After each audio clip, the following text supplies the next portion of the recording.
Kathy, are we up to 6 or 7 hospital associations at this point? I think the number is 18. Oh, but there's a lot of, but specifically doing these compliance roundtables. Oh, the roundtables, yes.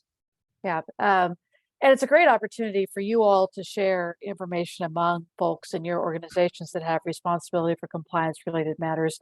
It's a great chance for us because we get this opportunity to work with providers from multiple states. And so to the extent we could be the little busy bees that cross-pollinate ideas between associations, we're very excited to do that as well. Thank you both. Thanks to everybody. As you saw, I hit record like 5 minutes into the meeting, so we will be recording this and making it available to folks, and we'll also be sending out the slide deck and any other materials that we share. Usually that's a question that gets asked, so keep an eye out for that. Also, if you did not receive this invite directly from me in an email, but somebody forwarded it to you, if you wouldn't mind dropping your name and email address into the chat, I'll add you to our distribution list for future meetings. The plan is that we'll hold this meeting 3 times a year. So like once every 4 months, sort of kind of is the plan. So the next time that we will plan to meet is in November. And then we'll have a break. We'll go through the state legislative session and then we'll meet back again in April. At that April meeting, we will give an update of kind of things that went on in the state legislative session and anything that we're expecting to move into rulemaking and any new kind of regulatory things from that place. So at the end of the meeting, we'll figure out our next meeting date, but just in case you missed it, in case you need to drop off, I wanted to share that. So I think we'll go ahead and get started with the meat of the meeting, which is federal affairs. I'm gonna go ahead and share my screen again, and the presenter now is Kathy, I believe is your time. Sure.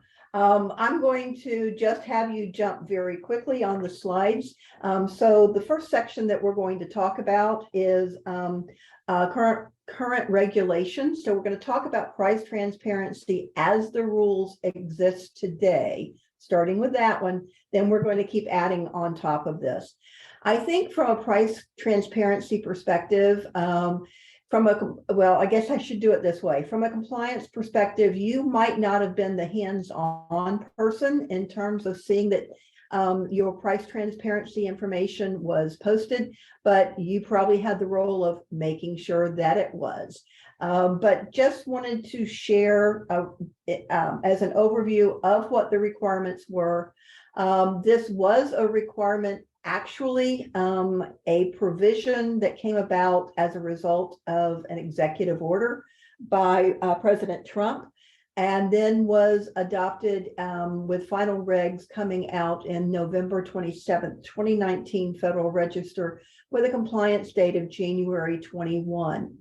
I want you to think about that. It was the Federal Register of November of 19, effective date in 21. Now we're going to talk in a few minutes about what's being proposed to change, and think about, in this particular case, you had a year to become compliant. We're going to talk about what they're suggesting for changes. The requirement that we had as a part of the original rules was that you post, first of all, a single machine readable file. In that single machine readable file for each of the items in your charge master, you would include not only the gross charge for that particular item or service, but also your payer specific negotiated, I put charge in quotes because the rules say charge, but we know good and well that it's rates. It's not that you charge payers differently, but your payer specific negotiated charge. And then after you go through this and you have all of your various payers listed, then you would actually be identifying which one of these is the highest negotiated charge and which is the lowest negotiated charge, posting that. And then if you have a discounted cash price, you were also instructed to put that information in the field. There was also a requirement that not all providers did because they had an alternative. And that was that you post a list of your up to 300 shoppable services. These are going to be things that a patient would call and ask for an approximate charge for. It's not going to be your emergency room visit service because you don't shop for that, but you might shop for the price of a CT scan or a chest x-ray or something like that. So that was also one of the requirements, but you were allowed to, rather than posting that shoppable services file, it was approved if you posted what is called a price estimator, where you actually, patient would put in patient-specific information, their insurance information, and using a service, it would come back and tell the patient what they owed in terms of their out-of-pocket. It wasn't what you charged, but it was what they would owe. And that was one of the alternatives that was posted, or the alternative to shoppable services. Last but not least, in that requirement that for compliance as of January 21, you were to update the file at least annually and include on your file the date of the last update. So with that, let's go and look at what CMS has done to perhaps so far move forward with modifying this process. CMS last fall held I guess I would say, a listening session about the information and how it's posted and its accessibility and its usefulness to consumers. Well, if you go back to the original rule that they published, they said, we don't expect this to be used by consumers. We think this is going to be used by researchers, other payers, and other providers. But they had a consumer listening session. And the key issue that was identified with that consumer listening session was that they wanted to have more standardized reporting. They wanted a consistent format. They wanted a consistent methodology for this information. So with that, CMS last November came out with a set of machine readable files, standardized files. The reason I say set is because they gave you a couple of different options. One was a JSON file, JSON, and the other was 2 CSV files, one going what we call tall, listing everything down, the other wide, listing everything across. So that was what they posted, and they said, love for y'all to test these out, but you're not required to use them, etc. Well, if you were already compliant with the requirement to post the transparency data, I question that you would have jumped at the chance to, oh, let's go post it in a different format. Not something I think a lot of providers jump to do. They also talked about enforcement at this at the listening sessions. And they wanted to make sure that they were able to move up the timeframes for compliance. When you got a penalty letter, they wanted to be a little bit more aggressive with it. And so they have moved forward with that. You can see on the next slide what they have proposed, what they are actually doing. They are no longer going to issue a warning notice. They're immediately going to send you a letter saying you need to submit a corrective action plan. You're going to have to submit that corrective action plan within 45 days of the request, and you must become compliant within 90 days of the corrective action plan request. So that means once you submit a corrective action plan, if you took that full 45 days to submit it, you've now only got 45 days to become compliant because there's only a 90-day turnaround there. They aren't going to let a provider say, I think I'll be ready in 6 months. No, you have a limited time to become compliant. You can no longer propose a compliance date. And if you fail to meet your corrective action plan, you're going to get a penalty. And there isn't going to be a letter saying, what's going on there? Do you need more time or anything like that? No, you're just going to get a penalty. From a compliance officer perspective, before we go to what they're proposing to do, I just want to share with you that CMS is getting a little bit picky, and that isn't the right word. I guess if your name was on this letter, you would say picky. This is a letter that went to one of the hospitals that was most recently identified as having been non-compliant with the posting of the information. And this particular hospital is in Chicago, Illinois. Their penalty as of this date is $847,740.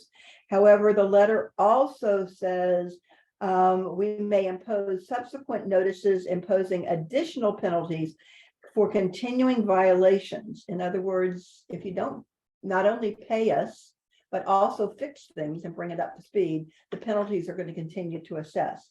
But what's interesting about this letter, and they have now posted letters on all the hospitals that have been found non-compliant. But it begins by saying that on such and such a date, we sent you a warning notice. Well, they aren't doing warning notices anymore, but they're saying we submitted a warning notice. When they submitted that warning notice, they never heard anything back from the provider. So they reached out and they found out. CMS was informed that the interim CEO to whom the notice was addressed was no longer affiliated with the hospital, and that all further communication should be directed to you, the hospital's chief operating officer. And that was Faisal Master, who is the chief operating officer. So all of this is out there in public. Point number one, from a compliance perspective, if your interim CEO is no longer there, you need to update the records with CMS and make sure they have the correct information, because the clock has been ticking on this particular hospital, but no one got the communication. I think the other thing is, if something comes to your hospital addressed to the interim CEO, the new CEO or the chief operating officer or someone ought to open that letter. It's got CMS on the letterhead or on the envelope. I think you ought to open it. Not just, well, he's not here anymore, throw it away. But then it goes on to say that a corrective action plan was submitted, et cetera. And we were told, and it says, during the call with the hospital, we were told that James Sykes, clearly spelled out, was authorized as the hospital's point of contact. And this individual confirmed he had reviewed the price transparency files and clearly stated that the files did not contain all the information required to be compliant. Okay, strike number, I'm not sure who's counting. And that they plan to bring all the files into compliance by September 10th, 2022. November 17th, 2022, 2 months later, they are not in compliance and no one is returning their phone calls. And now there is an $847,000 penalty on this hospital. And the best part of the letter is a little form that says that the civil monetary penalty may be paid by federal ACH wire transfer. Here's the bank routing information, et cetera, so that you can move forward with sending. Obviously, they black that out, but recognize they're serious, and you don't want your name, nor does your CEO want his name in a letter posted on the CMS website with this information. So let's go and look at what they're proposing to do moving forward. This information was contained in the outpatient proposed rule. The final rules that we got for transparency were in the outpatient rule. And so once again, we see that they're using that rule as a vehicle for discussing price transparency. But what they're doing in this particular rule is proposing to modify standard charge displays. They want defined formats. They're going to define CMS template. Again, they're using what they've already given you. They're saying it will either be a JSON file or a CSV wide or CSV tall. They are saying what is meant by consumer friendly expected allowed charges. They're using this word in code all throughout this document, and I'll explain why, and the idea of the machine readable file. So in order to have a true machine readable file, you can't allow any free text. Everything must be encoded in particular boxes and fields. So as an example, you're going to be required to include your hospital license number on the file. but it will go into a field labeled license number. All right, you are going to be required to include the date of the last update, but it is going to go into a field entitled date of last update. That makes it a whole lot easier to just go through all of these files and say XYZ hospital is not compliant because they haven't updated.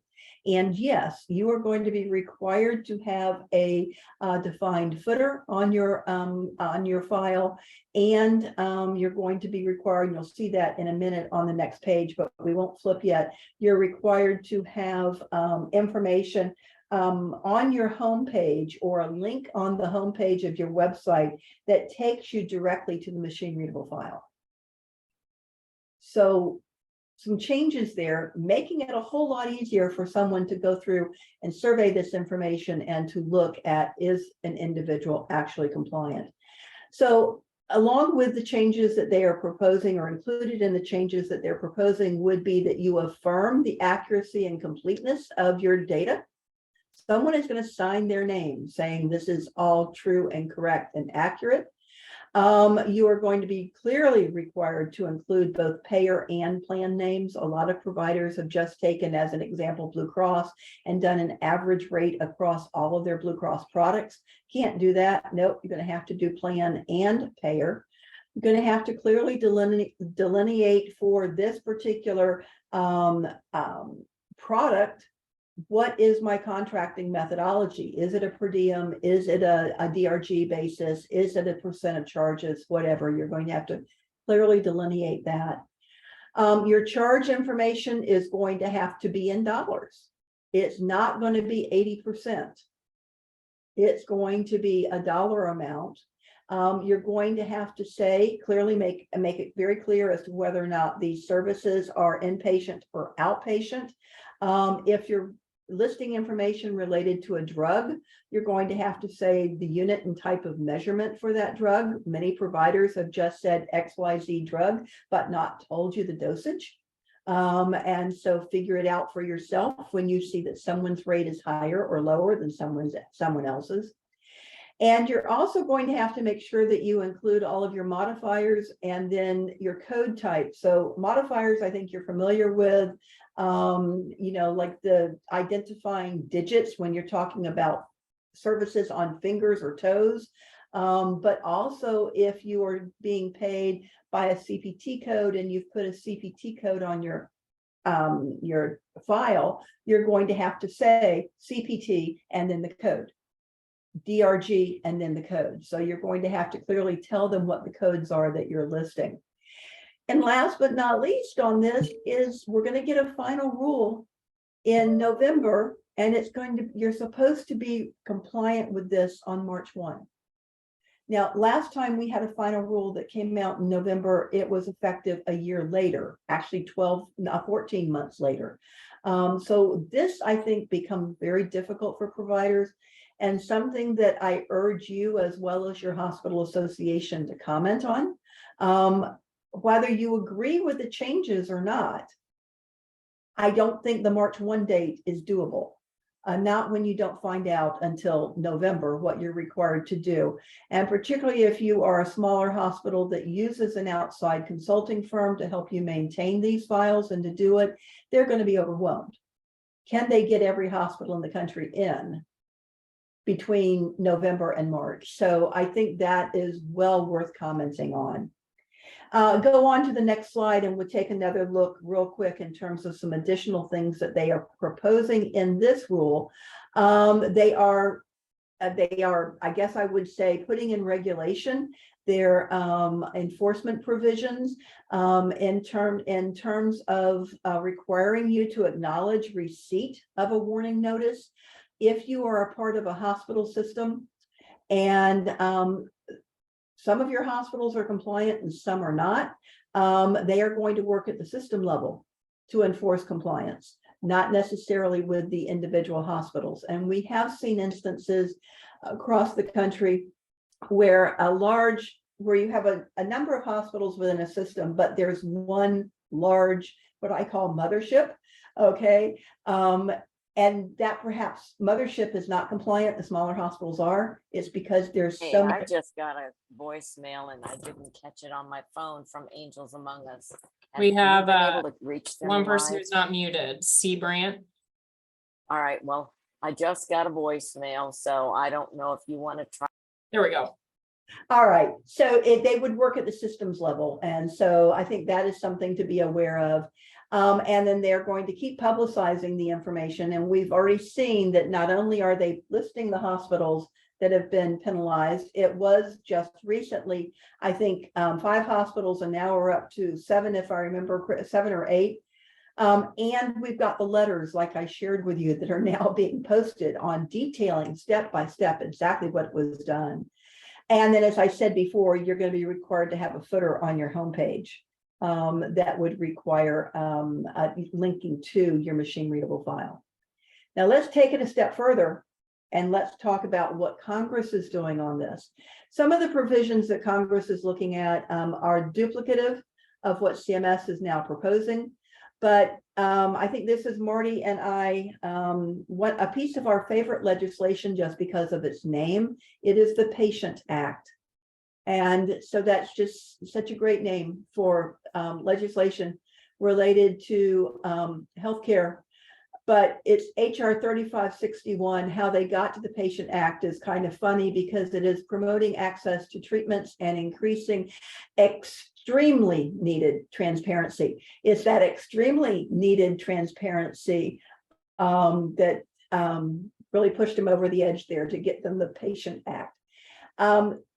This particular bill is still in the House, but it passed out of committee unanimously in May, 49-0.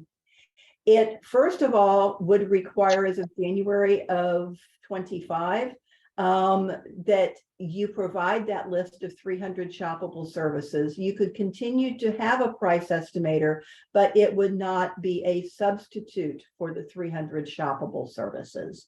So that is more expense on the part of the hospital. If you brought up a price estimator, this is now, let's do this other thing as well. Again, requirement for CMS to publish a standard format that you must use by January of 25. I personally think January of 25 is a whole lot better than March of 24. So you might even in a comment letter saying, rather than the March date, we like the date that is proposed by Congress in HR 3561. Again, including the codes, description of your service, as well as the code that you're using, saying that it's a DRG or a national drug code, etc. I just noticed the typo on that where it says NCD, but your gross charge, and that is the actual amount you charge, no discount. Clearly identifying the third-party payer and plan, and identifying the rates for both inpatient versus outpatient services, your de-identified minimum and maximums that you have. And in the case of a cash price, if you don't have a discounted cash price, you would have to repeat your gross charge. Right now, most providers have left that blank or have put in A in the field for discounted cash price. And this would be saying, nope, can't do that. Repeat the actual gross charge. On the next slide, a few other provisions related to the Patient Act.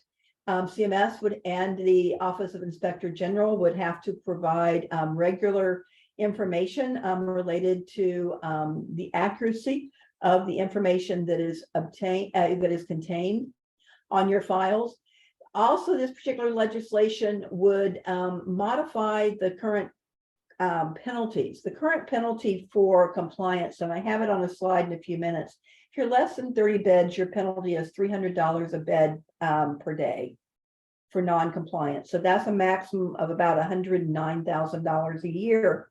If you have more than 30 beds, then your penalty is between $310 and $5,500 a day. So therefore, your penalty is going to be between $113,000 and a little over $2 million. And $2 million is the cap right now. If you have 550 beds, the max that you could be penalized is $2,007,500. They would keep under this legislation the $300 a day penalty for hospitals with 30 beds or less. But if you're over 30, we are going to lift that $5,500 minimum, or $5,500 a max, and the minimum penalty for hospitals with 30 beds or more, if you have not been compliant for a year or more, is going to be at least $5 million. It starts to get to be real money. Hospitals that can, CMS would be required to post that information related to those who are non-compliant. There would be a report to Congress. GAO would need to also come in and say, what should we do about increasing the civil monetary penalties? And I don't know how this one happens, but it would be requiring CMS to ensure the accessibility of this pricing information to individuals with limited English proficiency. So for CMS to ensure accessibility, does that mean CMS imposes a requirement on you to make sure that this is in some way translated? And I do not know how you translate a 2x3 GZ BDG, 2x3 gauze bandage, because that's what you got in your charge master. How do you translate that into something else? And really, the thought of posting this in different languages is concerning. Going on to a different bill, this is HR 4822, the Healthcare Price Transparency Act that was in Ways and Means. It also passed out of committee, although not unanimously. It would address site neutral payment reductions on hospitals. I'm not going to go into those since we are talking transparency. Same thing, imposing additional sequestration on hospitals. But from a price transparency perspective, they would require that you have a shoppable services file. You would not be able to use the price estimator. But rather than having a set date when this would be required, they are saying requirement would be effective when we have the No Surprises Act advanced explanation of benefits. At that point, you would have to become compliant with the shoppable services. And like it or not, they are also saying on the next slide under 4822 that the transparency requirements would also be expanded to include ambulatory surgical centers, imaging centers, and clinical labs. So right now that requirement is only on hospitals. They are saying, no, we want more providers to have to post this information. So let's wrap up with a look at compliance. And I mentioned the penalties. This is the current penalty that we are dealing with. We've got a lot of states who are looking at enforcement under the No Surprises Act and coming up with comparable state laws. So let's take a look at a couple of states that have modified or have addressed the requirements for compliance. In Texas, they have said that their Health and Human Services Commission is going to monitor compliance and impose penalties on those that fail to implement corrective action plans.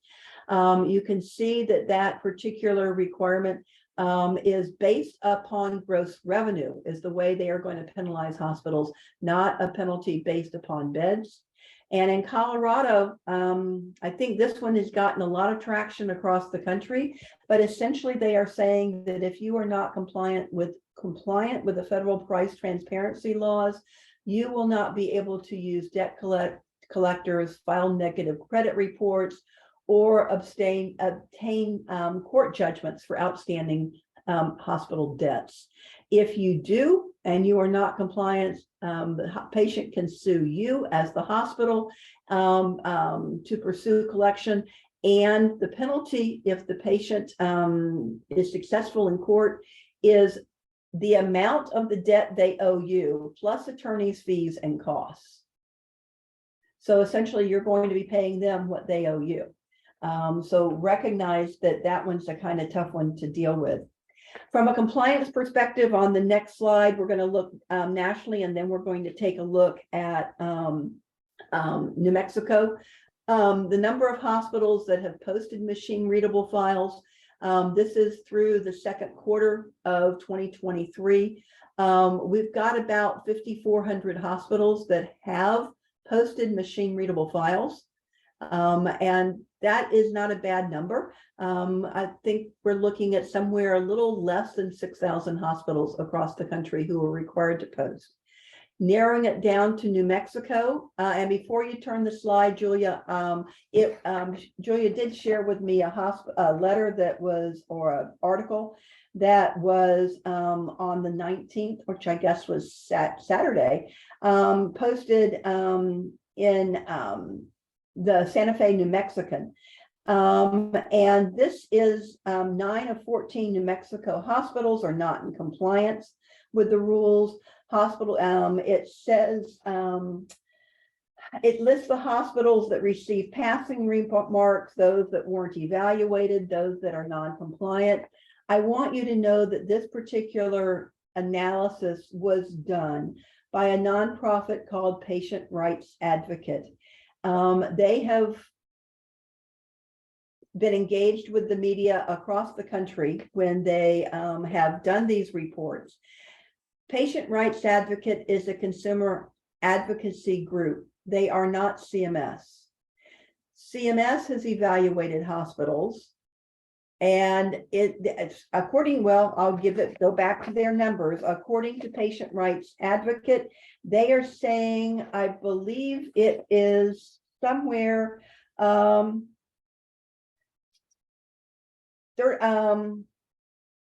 only out of 2,000 hospitals that they surveyed, almost 1,300 were non-compliant.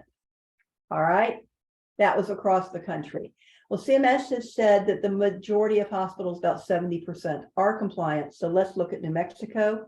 Kathy, I want to jump in on that really quickly. So we got a word has spread amongst the hospital associations that patients' rights advocacy group, based on this report, is passing out transparency advocate awards to various hospitals, and collecting quotes from CEOs on those. And there's problematic with that. And in the respective limited time here, if anybody wants to learn more, please reach out. I just want folks to think critically if they get one of those about accepting it, and maybe some unintended negative repercussions of that. But happy to share more offline with anybody. So let me flip the slide here. Well, and I will say, what, as an example, CMS has clearly stated in information that they have posted that you can use NA right now. Now they're saying that they're looking at changing that, but NA is an appropriate field. If you don't have a number, put NA there. Well, Patient Rights Advocate says it's not that putting NA is inappropriate, leaving a blank is inappropriate, etc. We have worked with a company called Turquoise Health. It was originally a startup out of California when transparency first was hitting the news. They have done a lot of analysis of the data. And so I pulled a quick report related to New Mexico. According to Turquoise, 65% of the hospitals in New Mexico are either complete or mostly complete. You can see that about 26% of the hospitals are either not posted or currently under review. Now, I want to tell you something very quickly specific to your hospital is if you go to the Turquoise Health website, you can see how they have evaluated you and how they have scored you and criteria that they use.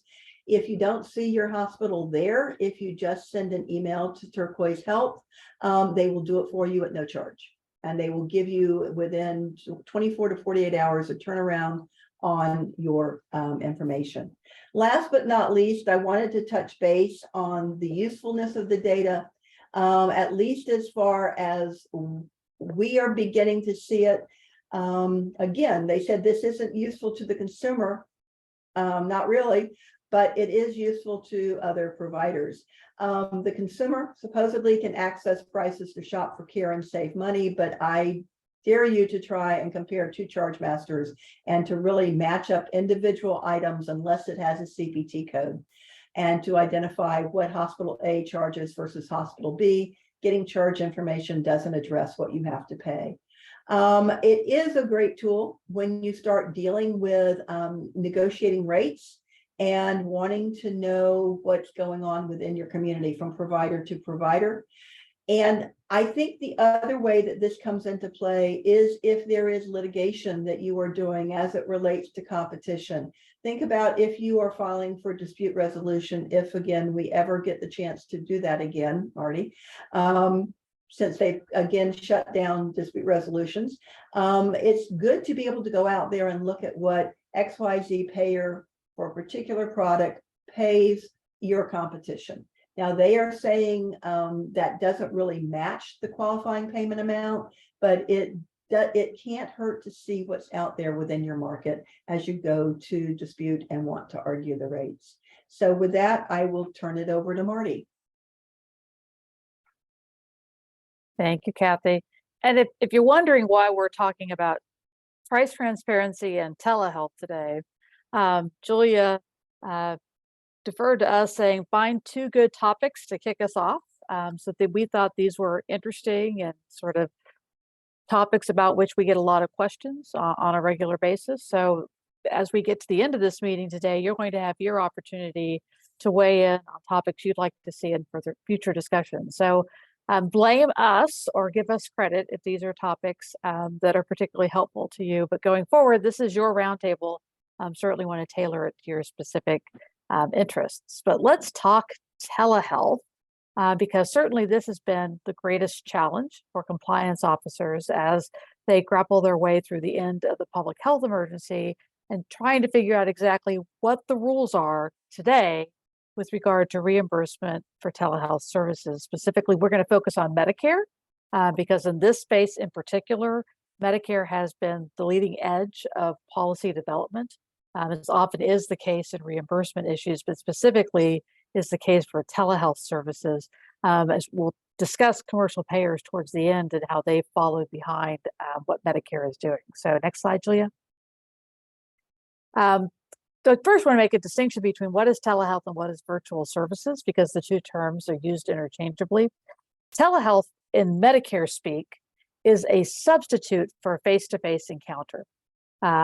This benefit was added to the Medicare program by the Balanced Budget Act of 1997, many years ago, and was actually implemented in 2001 in Section 1834M of the Social Security Act. And pre-COVID-19, utilization was extremely low because of the myriad of requirements that were imposed on telehealth reimbursement. By contrast, a virtual service is one for which there is no equivalent face-to-face service. It is the actual nature of the service to use a communication technology to accomplish the interaction between the patient and the provider. CMS, since 2013, has been rapidly expanding reimbursement for these types of services. And you see listed there sort of the history, beginning with transitional care management, and now in the 2024 proposed physician fee schedule, the addition of community health integration and principal illness navigation as two new types of reimbursement. For the virtual services, the requirements that you find in Section 1834M that limit telehealth do not apply. These are services that can be provided to beneficiaries without regard to their location, without regard to their physical presence at a facility. So these are intended to reach the patient in their home beyond the four walls of the hospital or clinic, and to support those services. But what we're going to talk about today is that telehealth piece. So the substitute for a face-to-face encounter. Next slide. Very briefly, summarizing the requirements of Section 1834M as they existed before COVID. Most importantly, there was the geographic restriction that telehealth was only available to patients who resided in non-metropolitan statistical areas or rural areas. Secondly, at the time the services were delivered, the patients had to be located in a facility. They could not be at their home. They had to be physically present at a hospital, a physician clinic, a rural health clinic, the listed types of facilities in regulation. Third, telehealth was limited to specific services as defined by CPT or HCPCS code by CMS. So immediately before the PHE, there was a list of 100 services identified by CMS that could be provided via telehealth and be reimbursed.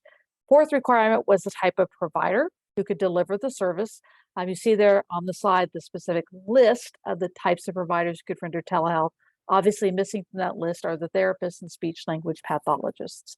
And finally, the technology requirement. The telehealth had to be delivered by audio and video capabilities that permitted real-time interactive communication. Again, no surprise with these limitations placed on telehealth, very low utilization before the public health emergency. Next slide. What we did see before the PHE was Congress stepping in and slowly expanding the opportunities to utilize telehealth in very specific circumstances. So in 2019, you had the addition of telestroke, substance use disorder, ESRD, 3 instances in which you could use telehealth without regard to geographic or location. So you could provide these services in a patient's home, you could provide these services in a metropolitan area. Then at the beginning of in 2020, CMS permitted Medicare Advantage plans to expand out coverage for telehealth services, again, without regard to that geographic or location requirement. And then, of course, several CMMI initiatives, Medicare Shared Savings Program, allowed for broader utilization of telehealth services, so provided the providers are participating in a risk-based arrangement. Next slide. Of course, then comes March of 2020, and probably the most rapid change of policy we've ever seen out of CMS, as they were given authorization by Congress to begin waiving requirements in Section 1834M to expand the utilization of telehealth during lockdown and make sure that patients had access to services. So CMS very quickly acted in March of 2020 to permit telehealth services to be reimbursed regardless of geographic or location of the patient at the time. And then CMS, through a series of interim final rules, continued to expand out with regard to those other restrictions on telehealth, expanding the services that could be provided by telehealth, and also to eliminate the provider restrictions to expand out who could provide telehealth services. CMS also authorized payment for certain audio-only services, so not require the video connectivity for reimbursement for certain telehealth services. And finally, CMS encouraged the use of telehealth services by expanding the reimbursement available for those services. So pre-PHE, CMS always reimbursed telehealth services at the lower facility rate. So even if you were a physician in private practice, if you rented a service via telehealth, rather than receiving the non-facility rate, that higher rate that includes practice expense reimbursement, you instead were only reimbursed at the lower facility rate on the assumption that it was lower practice expense involved in delivering services via telehealth. Appreciating that that policy would negatively impact the adoption of telehealth during the PHE, CMS reversed course and said we will always pay for telehealth services furnished at the in an individual private practice. We will always pay for that at the non-facility rate, the equivalent of the face-to-face services. So certainly over the course of 2020 in particular, CMS massively expanded the availability of telehealth services. Next slide, please. In addition to CMS's action, some other federal agencies got into the swing of things as well.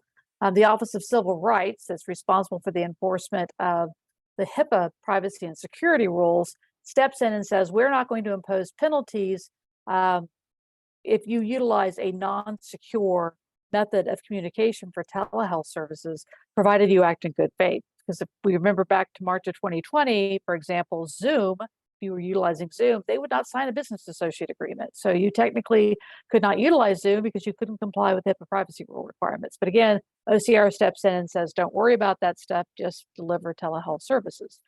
The Office of Inspector General, that's responsible for the enforcement of the fraud and abuse laws, stepped in and said, we're not going to enforce the civil money penalties prohibition on patient inducements if you choose to waive copay and deductibles for telehealth and virtual services during the PHE. So that permitted not first dollar coverage, but instead you were not required to chase the patient liability for any telehealth or virtual services. And finally, the Drug Enforcement Administration, leaving HHS, going across the streets of the Department of Justice now, DEA, under its authority under the Controlled Substances Act, steps in and says, we will allow the use of telehealth for in-person medical evaluation that's required prior to prescribing any scheduled 2 through 5 controlled substances.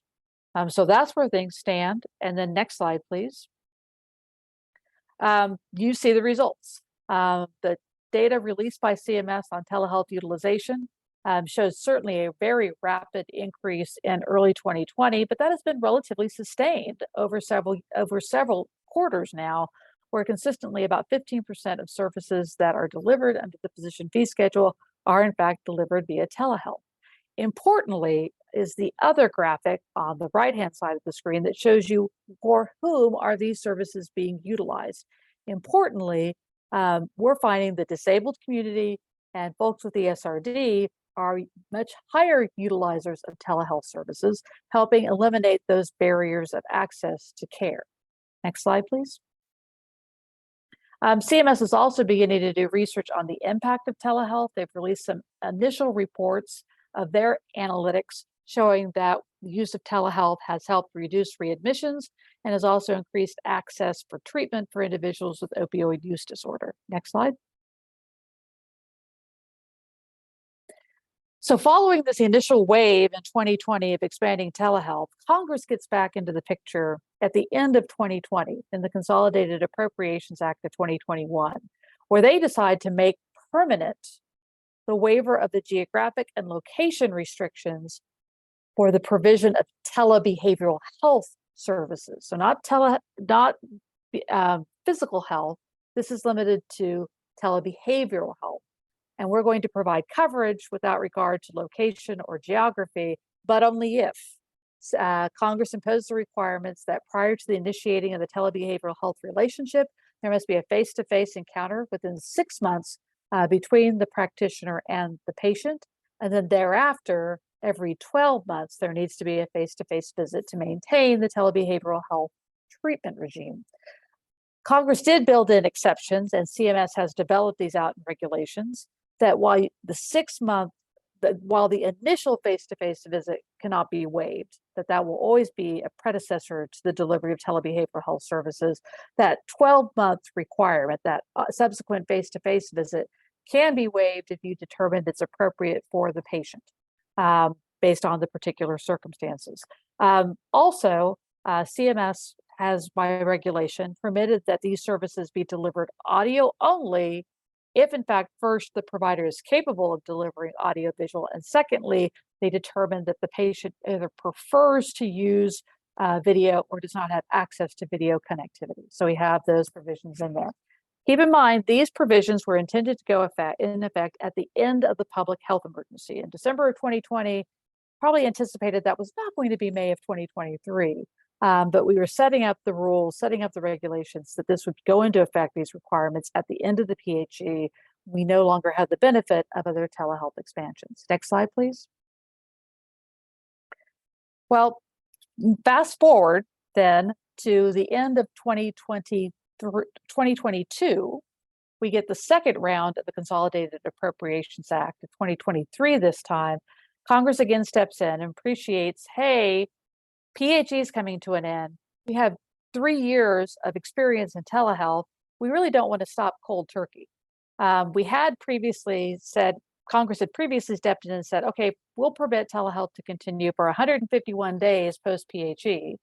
But as that date was becoming nearer to us, Congress steps in and goes, no, in fact, we intend to expand, to continue these exceptions through the end of 2024. And that's where things stand today in terms of the action Congress has taken. So they have made permanent through the end of 2024 the waiver of the geographic and location restrictions, the permission that physical therapists, occupational therapists, and speech language pathologists can provide services via telehealth. They will continue the reimbursement for the specific audio-only services. They continue to permit federally qualified health centers and rural health clinics to furnish telehealth services. They permit the use of telehealth to recertify eligibility for hospice cases. And importantly, they've delayed the in-person requirement for the initiation of telebehavioral health services until after December 31st of 2024. So we know that telebehavioral health services is a permanent benefit without regard to geographic or location restrictions, but we won't have to have that face-to-face visit as a predecessor to billing those services delivered via telehealth that won't kick in until January 1st of 2025. And also, any individual for whom you provided telebehavioral health services prior to that date, we will waive the requirement for an in-person visit for those individuals. They'll be grandfathered in to a continuing telebehavioral health relationship. Finally, Congress also added on a permanent basis telehealth coverage for services furnished by marriage and family therapists, as well as mental health counselors. So they were added to the permanent list of providers who can furnish services via telehealth, obviously intended to expand the availability of behavioral health services. Next slide, please. So what has in fact changed? What's different than it was on May 11th of this year? Importantly, the Office of Inspector General terminated its notice of enforcement discretion, and now you are no longer permitted to waive coinsurance for telehealth and virtual services. If you do that practice of waiver of copays and deductibles, of course, exposes you to liability under the prohibition on patient inducements. And CMS, OIG has continued to take that position that such waivers are improper under that prohibition, unless, of course, you are waiving it pursuant to an established financial assistance policy. Secondly, as of earlier this month, in August 9th, the Office of Civil Rights has terminated its notice of enforcement discretion with regard to the use of non-compliant technology to deliver telehealth services. Now, in fact, whatever platform you're utilizing for telehealth services needs to comply with the HIPAA rules. Good news is Zoom now will sign a business associate agreement that they've developed that policy over the last 3 years. Per the Medicare physician fee schedule proposed rule, assuming this does go final later this year, beginning on January 1st of 2024, you'll begin using place of service 2 and place of service 10 for telehealth services. So during the PHE, we were, and in fact, through the end of this year, you are utilizing the 95 modifier to designate that a service was delivered via telehealth and attaching the place of service as if it had been provided in person. So if that practitioner had been delivering services in person, they would have done so at this particular location, hospital outpatient versus physician clinic. Instead now, beginning on January 1st, you'll use place of service 2 for services provided in a patient's home, or place of service 10, a location other than the patient's home. CMS will begin also varying payment for telehealth services. So if you are listing POS 2, you're going to be paid at that lower facility rate. POS 10, i.e. services provided to a patient in their home, they're going to continue to pay the higher non-facility rate for those services. CMS has discontinued the use of telehealth for required face-to-face visits for home dialysis or inpatient rehab facility visits. Nothing in the proposed rule intending to continue that utilization of telehealth services beyond the end of the PHE. So in fact, today, you're no longer permitted to use telehealth for those purposes. Also, you cannot provide resident supervision via telehealth except in 2 instances. And again, these are rules that would kick in January 1st of next year. They're permitted to continue post-PHE. But if your training program is located outside of an MSA, so for rural residency training programs, virtual supervision by the teaching physician is permitted. And then CMS is proposing that if the service that the resident is providing is in fact a telehealth service, the teaching physician can provide the supervision virtually, i.e. you can have a 3-way telehealth visit, as opposed to having the teaching physician standing over the shoulder of the resident while they're on the communicating with the patient virtually for those services going forward. So that will be permitted as well. So those are the significant changes. I'm sorry, next slide, please.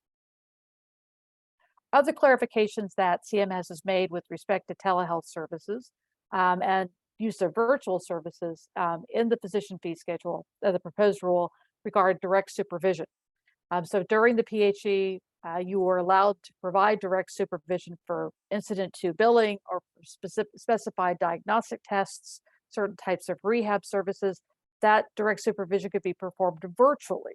So you could use your iPhone, your handy dandy iPhone, for purposes of delivering virtual supervision. CMS has decided to continue to permit that practice to the end of 2024 and then consider whether it should make that policy permanent. CMS is also intends to continue waiving the frequency limitations for subsequent inpatient and nursing facility visits, as well as critical care consultation services through the end of 2024. CMS proposes to reimburse hospitals for outpatient therapy services, diabetes self-management training, and medical nutrition therapy furnished virtually by hospital staff through the end of 2024. Those are services that are not reimbursed under OPPS. Even if furnished by a hospital, they are always reimbursed under the physician fee schedule. So CMS has said we will continue to pay for those services delivered virtually by hospital staff. So the hospital is billing as opposed to the hospital individual practitioner billing for those services.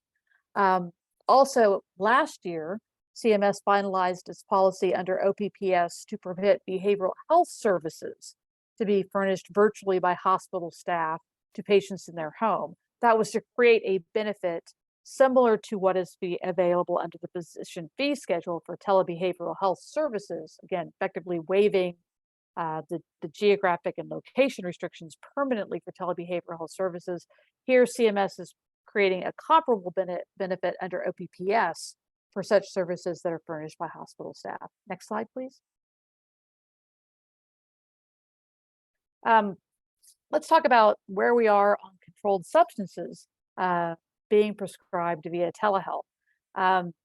Within the Controlled Substances Act, there is the Ryan Haidt Online Pharmacy Consumer Protection Act, which requires that a practitioner conduct one in-person medical evaluation prior to prescribing controlled substances. Once you complete that one face-to-face visit, you can then have subsequent renewals or subsequent prescriptions to be performed, but you have to have that face-to-face visit to start.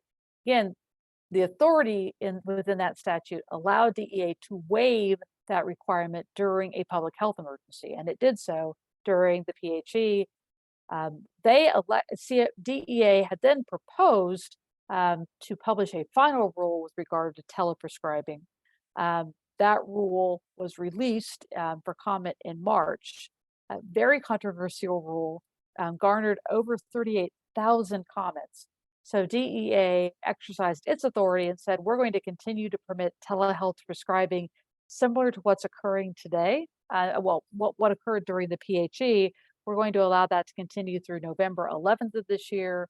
We would then anticipate that we will have a new rule published by that time to govern the prescribing of controlled substances. The rule that they had published was very limiting. It would only permit a one-time 30-day supply based solely on teleprescribing and then require an in-person visit for any subsequent prescriptions. It also excluded any Schedule II from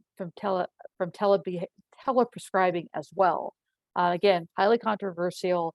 I think, Kathy, they said they have a listening session scheduled for later this month where they're looking for even additional feedback on this proposed rule. So take careful attention here because it's going to have a significant impact on practices going forward. Next slide, please. Finally, that's the Medicare side of the house. Let's talk briefly about Marty, before you go outside of Medicare, I just wanted to mention to the group that the Medicare Payment Advisory Commission, MedPAC, and MedPAC's role is to advise Congress on things that they should do as it relates to healthcare issues under, obviously, Medicare. And in their June report, they did a special report on telehealth and the future of telehealth and Medicare. And essentially what they are saying is that, I guess, two things. Number one, they are addressing what the payment rate should be. But then the other thing is they're saying and this might be good, any further changes to the program should be pushed down the road. So I don't know if that means stay where we are with some of the things that we got through the public health emergency, but they're saying we need to monitor usage and expenditures when we're not in a pandemic. And so they're saying we need to do this outside of the public health emergency to determine what we need to do and how much it's going to cost the Medicare program. Yeah, and Kathy, one thing I didn't touch on is what is Congress facing? Why did Congress only choose to waive the geographic and location restrictions through the end of 2024? The answer is Office of Management and the Budget, because OMB scores money. it's all money. OMB scores every piece of legislation and puts a dollar figure on it. If Congress chooses to move forward with that legislation, it's got to cover that dollar figure either by cutting other programs or raising taxes. That's called PAYGO. And for some reason, OMB has consistently scored telehealth legislation as additive. It's an additional benefit, not that it's substituting for a face-to-face visit, but that in fact, it's an additional benefit to a Medicare beneficiary. Thus, the price tag they've assigned to telehealth legislation has always been very, very high. Congress is willing to take that expense for an extension through the end of 2024, but a long-term permanent solution is going to have to be some resolution of this PAYGO issue if we're going to move forward with that extension, or making it permanent, but appreciating that the answer is it's not additive, it's substituting for face-to-face. And I think that when we look at the data, that's what we're going to find, is that number of face-to-face visits go down comparable to the increase in telehealth visits. CMS claims they are analyzing the data and looking forward to discussing those impacts. We've just had those two reports cited that came out in January 2022 as the only substantive analysis that CMS has released to date. So regarding other payers, New Mexico Medicaid has one of the broadest telehealth coverage provisions of any state Medicaid program. It provides coverage both for traditional audio-visual connectivity, but also for store and forward visuals, so not interactive, but forwarding data to the provider for the provider then to take action on it, and also coverage for audio-only services. So very positive aspect of New Mexico Medicaid coverage for telehealth services. And it makes sense because you are the land of Project Echo, and you've been groundbreaking in terms of the utilization of telehealth services to reach remote populations. New Mexico also is one of the states that has a payment parity statute. Most states, I think every state now has a parity statute, which requires regulated health plans to cover a service delivered via telehealth if it is also covered face-to-face. But most states do not have payment parity laws. And so those plans tend to pay less for telehealth services than face-to-face services. New Mexico explicitly requires a payment parity between telehealth and face-to-face services. It was one of the earliest of the payment parity laws and one of the strongest of the payment parity laws. The problem, and this is one that cannot be solved, is that states can only regulate state-regulated plans. And those are typically fully insured products that are regulated by state insurance commissioners. Self-funded plans, which make up more than half of employer-based health plans, are regulated under federal law under ERISA. States cannot regulate self-funded plans. And so this always creates this disconnect between what are the rules in terms of coverage for telehealth, because yes, if it's a state regulated plan, a fully insured product, then yes, you're going to have payment parity requirements. There is no such provision within ERISA. And so those rules don't apply unless they voluntarily agree to do so to self-funded plans. So that just remains an obstacle that in addition to figuring out the Medicare coverage aspects of telehealth, there's another fight going on with regard to ERISA providing a payment parity, or at least a coverage parity.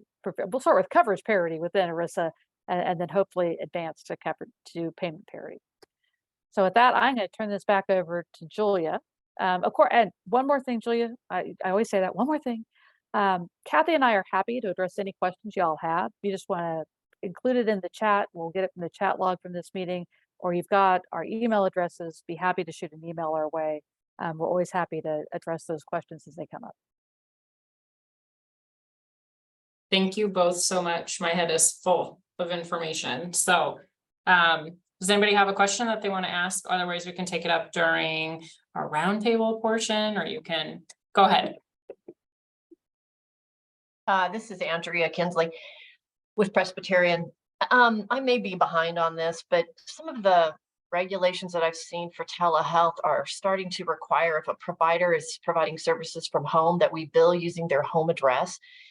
Is that still out there? And do you think that's going to move? I worry about, providers having their home address on a claim. Seems a little odd to me. Great question. Should have covered this. I apologize. CMS has said by the end of this year, if you have a provider who's performing telehealth services from their home, you should amend their PACOS entry to include their home address, but you can request that that not be released publicly. Thank you so much. I did not know that. Thank you. Anyone else? Go ahead. Let me just share a related topic from a provider compliance perspective. I just wanted to make sure that you're also aware that as of August 1st, CMS began the enforcement for off-campus hospitals, that if your address that you are putting on your claim is not an exact match, and I mean an exact match to the hospital, to what's in your file with CMS or with the MAC, they will not process the claim. You will immediately get it sent back. So it's, for instance, if you have an off-campus department that is on Smith Street and you have in your file STREET, but you put on your claim ST, claim is not going to get through. That was Like ordering on Amazon, right? Yep, it's effective as of August 1. So we are seeing providers get some claims coming back. I would say that's frustrating, except that's like the life in compliance is street versus ST. That's right. That's right. Well, Marty and Kathy are just like the best duo team. So I want to put a pitch in for them. They are going to be presenting on a finance piece on the Making Care Primary new Medicare payment model. They just had a office hour. CMS just had an office hour about it, but Marty and Kathy are coming out for the NMHA annual meeting the last week of September, and they'll be presenting on that. So if you found this presentation valuable, put a pitch into your finance folks for them to attend annual meeting and come to that and other informative breakout sessions, but for sure on the Making Care Primary. So additionally, PYA offers special packaging and pricing just for NMHA members. So if you see an area where you'd like some consultation, they can provide that for you. awesome. Okay, I'm going to switch us over quickly before we do our roundtable portion to talking about some state laws and regulations that have come up. I started in 2019 that does align with Michelle Lujan Grisham coming into office, and also aligns with a expedited and just very heavy lift in terms of healthcare changes. So the purpose of this document, which I will send out to you all, is just to spur brainstorming for future discussions and future presentations we can have at other meetings. So don't rely on this. This is not a legal document. I should have said earlier, I am not a lawyer. But this is just a grouping of starting with healthcare issues. We have the CARA Act for any of our birthing hospitals. There is a meeting coming up in September on the 15th in Albuquerque. DOH and HSD are hosting, DOH and the Children, Youth and Families Department are hosting a roundtable. If you want to participate in that, let me know and I can get you those details. But these are just a series of laws that have come into effect in the last 4 years that impact hospitals, either as providers of healthcare or as employers. So I kind of gave just a very brief summary and the resources and where to access the laws on them. So we're looking at the CARA Plans of Care Act, Maternal Mortality and Morbidity Prevention Act that impacts how you report maternal deaths, the Patients Debt Collection Protection Act, which I think we're all familiar with. Safe Harbor for Nurses, the State Surprise Billing Protection Act, which just was extended through June 30th of 2028 in the most recent legislative session.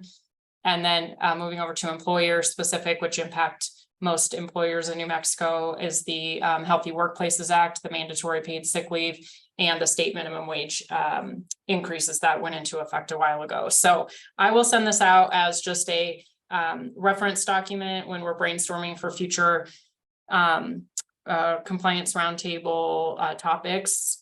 You can refer back to this, and if there's anything that kind of prompts that you'd like us to go into depth on, we can absolutely do that. So I am now going to stop sharing and open this up for everybody here. This is the compliance roundtable portion of it. So completely wide open. Any questions, any thoughts, any thorns in your side, ideas, anything like that that you guys want to bring up. We have about the next 10 minutes to have you be able to reach out to your peers at other hospitals and other systems and ask questions.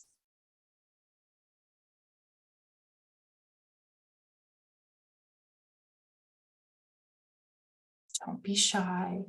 No, I know it's the first meeting, so you might not have any thoughts. I'll give it a little bit longer.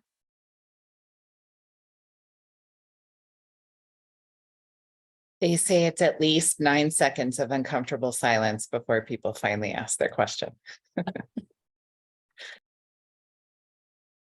Okay, well, if anybody thinks of anything, you can drop it in the chat.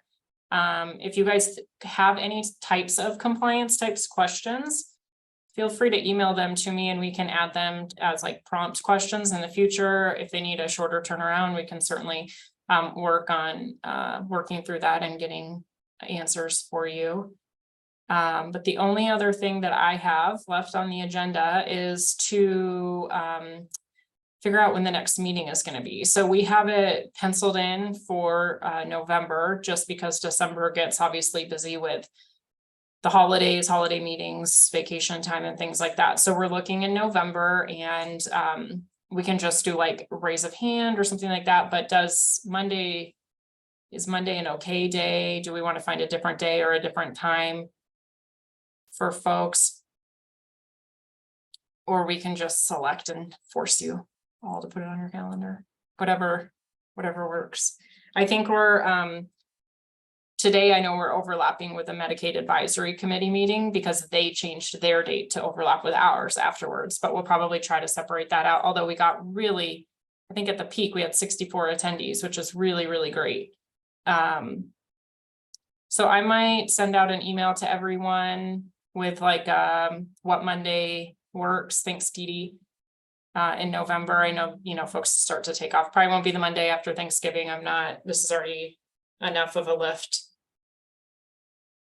So, okay, well, we'll go ahead and.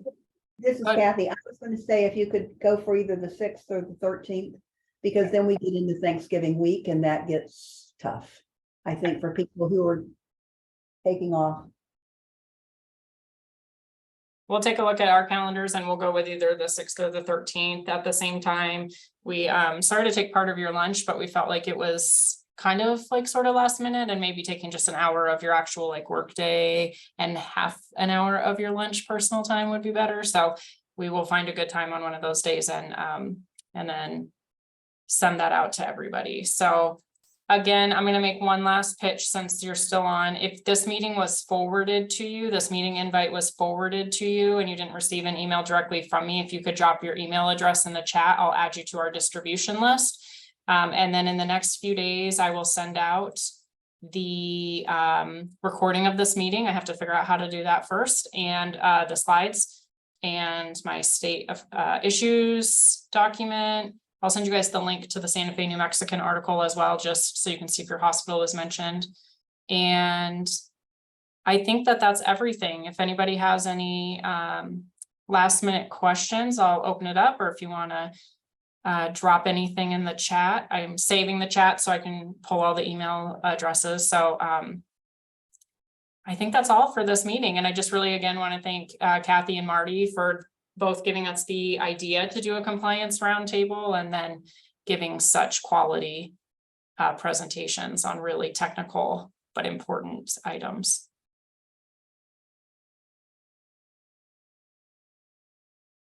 All righty. Well, I will let you all go, give you back a few minutes in your Monday, and if anybody hangs on afterwards and asks questions, I will be here. So thank you guys. I really appreciate it. Thank you. Thanks, Marty and Kathy.